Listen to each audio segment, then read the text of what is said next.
가운데 땅은 수많은 종족과 기나긴 역사로 이루어진 세계였고, 그렇기에 다양한 언어들이 가운데 땅 곳곳에서 사용되었고, 그것은 각 종족들의 역사와 문화에 큰 연관이 있었습니다.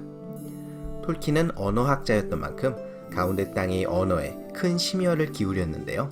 오늘은 가운데 땅의 민족이 사용하던 언어에 대해서 알아보겠습니다. 아주 먼 옛날 나무의 시대에 최초로 깨어난 요정들은 스스로를 퀸디라고 불렀는데, 자신들 이외에는 말을 할 줄 아는 생명체가 없었기 때문이었습니다. 이 최초의 요정들이 사용하던 퀸디어는 모든 요정들의 언어의 기원이 되었습니다. 그 후 요정들은 발리노르로의 위대한 여정을 시작하였습니다. 위대한 여정에 동참한 요정은 엘다르, 동참하지 않은 요정들은 아발이라고 부릅니다. 엘다르는 바냐르, 놀도르, 텔레리로 이루어져 있었습니다. 텔레리 중 일부는 안개산맥을 넘는 것을 포기하고 숲에 정착했는데 이들을 난도르라고 합니다. 남은 텔레리 중 또 다른 일부는 벨레리안드에 남았는데 이들을 신다르라고 합니다. 발리노르에 도착한 엘다르 요정들은 쾌냐라는 언어를 사용하였습니다. 이 언어는 높은 요정어라고도 불리는데 이 세계의 역사에서 문자로 기록된 최초의 언어였습니다.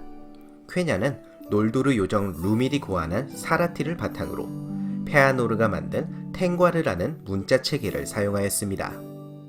한편 벨레리안드에 남은 신다르 요정들은 회색 요정어, 즉 신다린을 언어로 사용하였습니다. 신다르의 언어는 오랜 세월을 거치면서 가운데 땅의 변화에 영향을 받았기 때문에 바다 건너편의 쾌냐와는 많이 달라지게 되었습니다. 그 후 페아노르를 따라 많은 놀도르 요정들이 가운데 땅으로 망명해 왔습니다. 이들은 수적으로 훨씬 많은 신다르 요정들과 함께 살면서 신다린을 일상 용어로 사용했습니다. 그 이후로 신다린은 서부 요정들의 언어가 되었고, 쾌냐는 어느 누구에게도 모국어가 아닌 일종의 요정 라틴어가 되었습니다. 하지만 쾌냐는 종종 의식이나 학문, 노래 같은 곳에 사용되었고, 이 언어를 아는 자는 현자 대접을 받았습니다. I thank you indeed, Gildor and Gloria, said Frodo, bowing. Elen sila lumen, omentielve. Our star shines on the hour of our meeting, he added in High Elven speech. Be careful, friends. Cried Gildor, laughing. Speak no secrets. Here is a scholar in the ancient tongue. Bilbo was a good master. Hail, elf friend, he said, bowing to Frodo. 한편 안개산맥 동쪽에 남았던 난도르 요정들의 후손 실반 요정들은 자신들만의 언어를 사용했습니다. 빌보와 프로도는 오직 서부 요정들의 언어만을 배웠기에 동부 요정들인 어둠숲과 로스로리엔의 요정들이 사용하는 언어는 이해하지 못했고, 그렇기에 호빗과 반지의 제왕에서 이들의 언어는 등장을 하지 않습니다. He sprang lightly up from the ground and caught a branch that grew from the trunk high above his head. But even as he swung there for a moment, a voice spoke suddenly from the tree shadows above him. Shadow. It said in commanding tone, and Legolas dropped back to earth in surprise and fear. He shrank against the bole of the tree. Stand still, he whispered to the others. Do not move or speak. There was a sound of soft laughter over their heads, and then another clear voice spoke in an elven tongue. Frodo could understand little of what was said, for the speech that the Sylvan folk east of the mountains used among themselves was unlike that of the west. Legolas looked up and answered in the same language. 서부의 인간들의 조상은 에다인이었는데 그 이름은 제1시대의 벨레리안드로 이주하여 요정들을 도와 모르고스의 세력에 맞서 싸운 새 가문을 뜻합니다. 모르고스가 몰락하자 에다인 인간들에게는 포상으로 거대한 섬이 주어졌고, 그곳에 누메노르 왕국이 세워졌습니다. 누메노르인들은 선조들이 사용하던 아두나이어를 모국어로 사용했지만 신다르어 역시 배웠으며 때때로 쾌냐도 익혔습니다. 그러나 누메노르의 전성기 시절에는 요정들의 오랜 친문을 유지하고 있던 충직한 자들을 제외하고는 모두 요정어를 버리고 아두나이어를 사용했습니다. 누메노르인들은 강성한 시절에 가운데 땅으로 영향을 넓히면서 해안가에 많은 요새와 항구를 건설하였습니다. 그곳에서는 아두나이어가 통용되었고, 그 그 이후 아두나이어는 점차 누메노르인과 교류를 하던 모든 민족들에게 퍼져나갔습니다. 그리고 그 언어는 지방에 따라 그곳에 사는 여러 종족과 문화의 영향을 받아 다양한 형태로 발전하였고 서부어, 즉 공용어가 되었습니다. 이후 누메노르가 멸망하자 살아남은 충직한 자들은 가운데 땅으로 망명하여 아르노르와 곤도르를 세웠습니다. 이들은 가운데 땅의 인간들에 비해서 막강한 힘과 지혜를 갖추었었지만 수적으로 열세였습니다. 그렇기에 그들은 다른 인간들과 종족들과 교류하고 넓은 영토를 통치하면서 공용어를 사용했는데 요정어에서 유래한 많은 어휘들로 이 공용어를 풍부하게 만들었습니다. 이 서부어는 누메노르인들의 후손 두네다인 사이에서도 점점 더 많이 쓰여 반지전쟁 당시에는 곤도르인들 가운데에서도 요정어를 알고 있는 것은 소수에 불과했고 일상에서 요정어를 사용하는 이들의 수는 더욱 적었습니다. 하지만 곤도르에서 사용되는 공용어에는 신달인의 영향이 깃들어 있기에 다른 지역의 공용어보다 우아한 고풍의 언어였습니다. 한편 북부인들은 에다인의 후손은 아니지만 에다인의 가까운 혈족의 후손이었습니다. 그렇기에 북부인들의 언어는 아두나이어와 관계가 있었고 어떤 언어는 공용어와 비슷한 형태를 보존하고 있었습니다. 안두인 계곡의 배오른족과 어둠숲의 산림족, 긴 호수와 너른 골의 인간족이 대표적이었죠. 북부인들의 언어를 사용하던 또 다른 민족은 에오세오드족이었는데 이들의 후손인 로안인들은 반지전쟁 때에도 여전히 선조들의 언어를 사용하였습니다. 하지만 동시에 공용어를 유창하게 구사했으며 영주들은 동맹국 곤도르의 예법에 따라 고풍스러운 어휘를 사용할 수 있었습니다. 하지만 모든 인간들이 공용어를 구사한 것은 아닙니다. 예를 들어 두루아단 숲의 야생족 두루에다이는 고대의 인간들의 후손으로 외부로부터 몸을 숨기고 비밀스럽게 살아왔기에 자신들만의 언어를 구사하였습니다. 또한 덜랜드에 사는 인간들도 공용어를 사용하지 않았습니다. 이들은 원래 백색산맥에서 살던 민족의 후손으로 과거 오만한 누메노르인들의 핍박을 피해 덜랜드의 땅으로 이주하였습니다. 이들 중 일부는 더욱 북쪽으로 이동하여 브리에 정착했는데 브리의 인간들은 북왕국 아르노르의 지배를 받아들였고 공용어를 자신들의 언어로 사용하였습니다. 하지만 덜랜드에 남은 인간들은 두네다인에 대한 불신을 멈추지 않았고 근처의 로한인들을 증오하였습니다. 그래서 이들은 자신들만의 언어를 고수했습니다. 하지만 이런 야생인들이나 덜랜드인들 중에서도 서부어를 어설프게나 말할 줄 아는 자들이 있을 정도였습니다. 반면 호빗들은 자신들만의 고유한 언어를 가져본 적이 없었습니다. 이들은 안두인강 상류에서 살던 시기에는 근방의 북부인들의 언어를 사용하였고 에리아도르로 이주한 후에는 재빨리 공용어를 배워서 사용했습니다. 물론 호빗들의 공용어는 거친 사투리와 비슷했고 곤도르와 로안에서 사용되던 고풍스러운 서부어와는 차이가 있었습니다. 예를 들어 원래 서부어에는 다른 사람을 대할 때 수평적인 형태와 상대를 높이는 형태가 구별되어 있었는데 샤이어에서는 그 경어 형식이 사라져 있었습니다.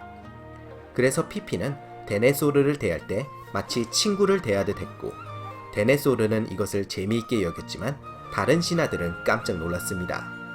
그래서 미나스티리스에서는 피핀이 반인족의 왕자라는 소문이 퍼졌고 피핀을 에르닐 이 페리안나스라고 불렀습니다. 호빗들이 사용하던 공용어에는 여전히 북부인들의 언어의 흔적이 남아있었는데 특히 반지전쟁이 끝난 후 메리는 샤이어의 말이나 지명 그리고 요일, 달, 계절의 명칭이 로한인들의 언어와 유사하다는 점에 큰 관심을 가졌습니다. 그래서 메리는 샤이어와 브리의 달력과 깊은 골과 곤도르, 로한의 달력들 사이의 관계를 다룬 책력법이라는 책을 썼고 샤이어의 옛말과 이름에 관한 짧은 논문도 썼습니다. 한편 난쟁이들은 요정이나 인간과는 굉장히 다른 기원과 역사를 가졌기에 그 언어도 완전히 달랐습니다. 뿐만 아니라 난쟁이들의 언어인 크후즈들은 난쟁이들 사이에서만 비밀스럽게 사용되어서 다른 종족들은 아무도 난쟁이족의 언어를 배우지 못했습니다. 난쟁이들에게 크후즈들은 전승된 지식이었고 그 언어를 과거의 보물로 여기고 소중하게 가꾸고 지켜왔습니다. 가운데 땅의 이야기에서 등장하는 난쟁이어는 지명들과 전투의 고함 소리뿐인데 이 말도 비밀은 아니었으며 수많은 전쟁터에서 들을 수 있는 말이었습니다. Two flung themselves to the ground at Eomer's heels, tripped him, and in a moment they were on top of him.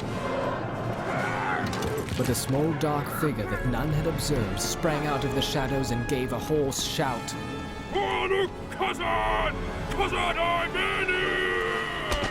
An axe swung and swept back. The two orcs fell headless. The rest fled. Eomer struggled to his feet even as Aragorn ran back to his aid. The postern was closed again. The iron door was barred and piled inside with stones. When all was safe within, Eomer turned. I thank you, Gimli, son of Gloin. He said, I did not know that you were with us in the sortie, but oft the unbidden guest proved the best company. How came you there? I followed you to shake off sleep, said Gimli. but I looked on the hillmen and they seemed over large for me. So I sat beside a stone to see your sword play. I shall not find it easy to repay you. Said Eomer, There may be many a chance ere the night is over, laughed the dwarf. but I am content. Till now I have hewn naught but wood since I left Moria. 인간들과 난쟁이들 사이에는 여러 지역에서 친밀한 관계가 맺어졌습니다. 옛 주거지가 파괴된 후에 여러 나라를 돌아다니고 일하고 교역하면서 인간들과 어울려 살던 난쟁이들은 인간들의 언어를 사용하였습니다. 사실 김리와 그의 친척들의 이름은 모두 에레보르 근방에 살던 북부인들의 언어에 그 기원을 두고 있는, 말하자면 외국어 이름이었습니다. 난쟁이들은 자신들 사이에서만 은밀하게 사용하는 진짜 이름이 따로 있었는데 다른 종족에게는 절대로 밝히지 않았고 심지어 무덤에도 그 이름을 새겨넣지 않았습니다. 하지만 난쟁이들의 언어보다 더욱 배우기 어려운 언어를 구사하는 종족이 있었는데 바로 엔트입니다.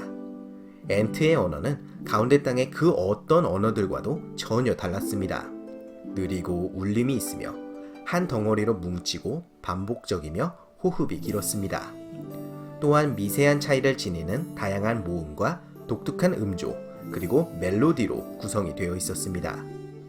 덕분에 심지어 요정들까지도 엔트어를 글로 써보려는 시도조차 하지 못했고 다른 종족은 그 언어를 배울 수도 없었기 때문에 엔트들은 자신들의 언어를 비밀로 유지할 필요조차 없었습니다. 실제 엔트어를 표기하려는 시도로 유일하게 남아있는 것은 반지의 제왕에서 호빗들이 엔트들의 짧은 중얼거림이나 상대방을 부르는 소리를 묘사한 부분입니다. 그러나 작중에서 나무 수염이 말했다고 기록된 이상한 말들 중 대다수는 사실 엔트어가 아닙니다. 엔트들은 언어에 대한 재능이 있었기 때문에 다른 언어를 쉽게 배웠고 결코 잊어버리지 않았습니다. 그 중에서도 요정어, 특히 쾌냐를 좋아했는데 나무 수염은 요정어의 단편들을 엔트식으로 엮어놓은 단어들을 즐겨 사용한 것 같습니다.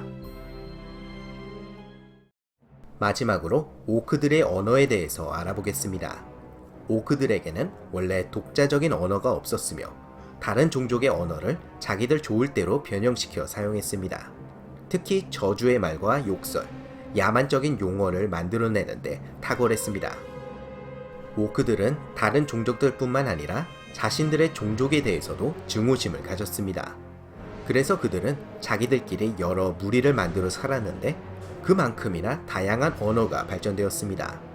이러다 보니 여러 오크 부족들이 모여서 교섭을 할 경우 말이 제대로 통하지가 않았고 결국 오크들은 의사소통을 위해 서부어를 쓰지 않을 수가 없게 되었습니다. To take his mind off himself, he listened intently to all that he could hear. There were many voices round about, and though orc speech sounded at all times full of hate and anger, it seemed plain that something like a quarrel had begun, and was getting hotter. To Pippin's surprise, he found that much of the talk was intelligible. Many of the orcs were using ordinary language. Apparently, the members of 2 or 3 quite different tribes were present, and they could not understand one another's orc speech. 오크들을 수하로 부리던 사우론은 자신이 지배하는 모든 족속들 사이에서 통용되는 언어를 만들고자 했고 그것이 바로 암흑의 언어입니다. 그러나 암흑의 언어는 정착되지 못했고 사우론의 첫 번째 파멸 이후로 이 언어의 원래 형태를 기억하는 것은 오직 나죽을 뿐이었습니다. 하지만 반지 전쟁 때 사우론이 다시 힘을 얻게 되자 암흑의 언어는 다시 부활하였습니다. 이렇게 가운데 땅의 중요한 민족들이 사용하던 언어에 대해서 알아보았습니다.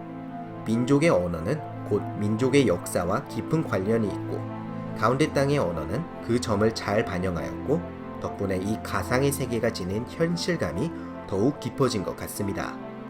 이번 영상도 재밌게 보셨으면 좋아요와 구독 부탁드리고요.